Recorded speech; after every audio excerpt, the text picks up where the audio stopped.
We're having a pretty interesting weather event here that I thought I'd share with you.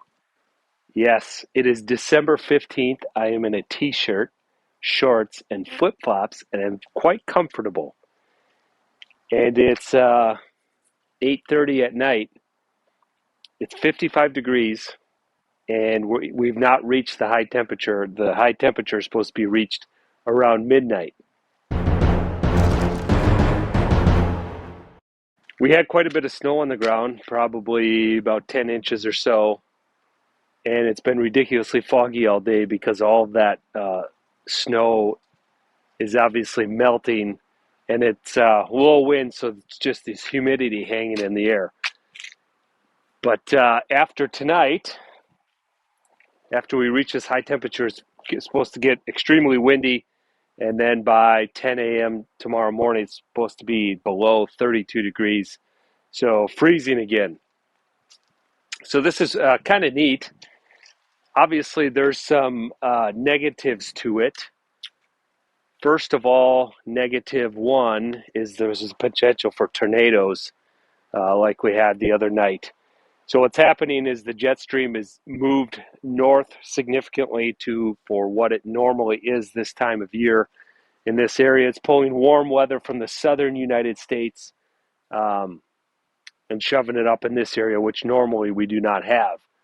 And tonight, that Arctic air from Canada and that is sliding down, and the two are going to clash. The other thing that's not good about it is farms and golf courses, particularly, don't like this. So, all this melting snow creates a lot of water. When that refreezes tomorrow, that can create an ice sheet that freezes basically grasses, hay fields, perennial crops like that do not do well if they get frozen out like that. So I'm a little bit worried about um, my new stands of grass here, some of the low-lying areas where that water can pool and create an ice sheet, and that will kill off the grass. The good thing is, nature usually does in these scenarios. You can see it's already the wind's starting to pick up and blow this um, fog around and get rid of it.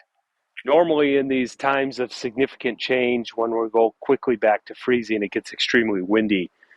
Just that turbulent air as the jet stream is moving around, and those two, the hot air mass and the cold air mass, are colliding, creates a lot of high wind. So that's actually a good thing. It's kind of a pain in the butt, blows your stuff around. It's not very comfortable, but that's good for drying up some of this water that's accumulated and saves a lot of the grasses and some of the hay fields, things like that.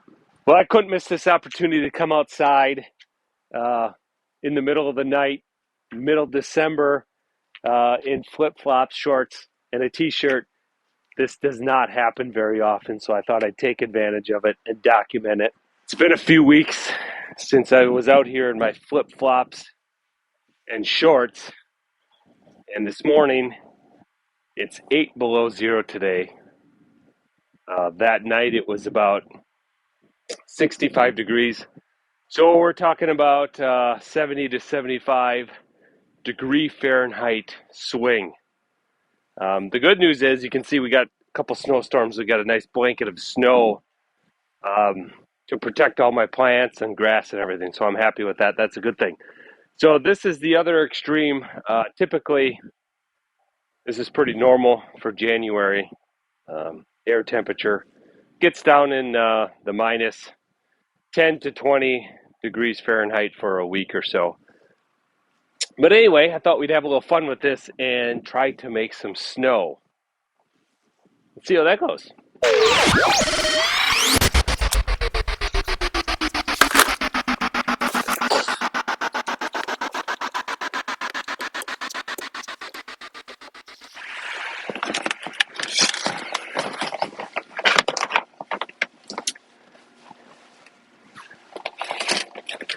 So I think we've all seen the videos in cold weather. People take a boiling pot of water outside, throw it up into the air, it turns to snow. I think we've seen enough of that, so I'm going to try connecting a hose here and making snow like the the ski slopes do, and misting it out of our hose nozzle here. See how that goes.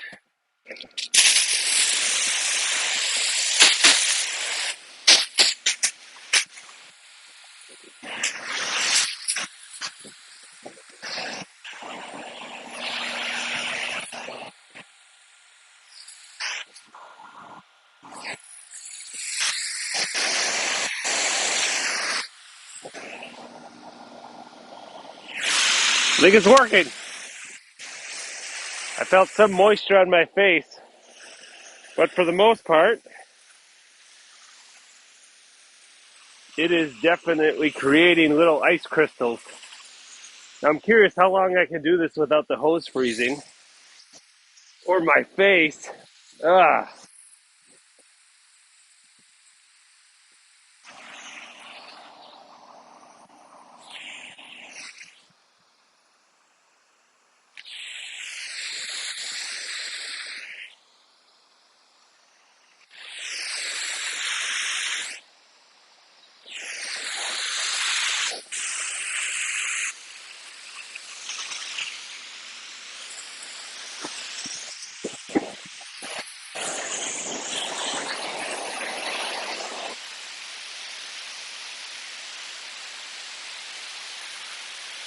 now it seems like it would take an awful lot of water to make any impactful amount of snow.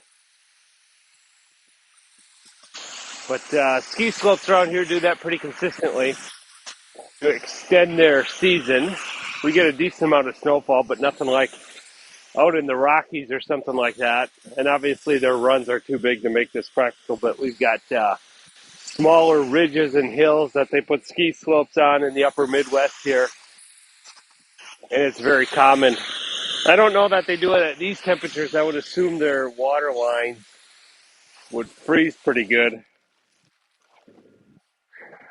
if they did this in -8 here. But my experiment worked. You can see I'm covered with ice and snow. And I successfully made myself pretty darn cold. So I think I've had enough. I'm going to bring this hose inside and myself and thaw out a bit. The sun's coming up. It looks like it's going to be a beautiful, clear day that might not get above zero.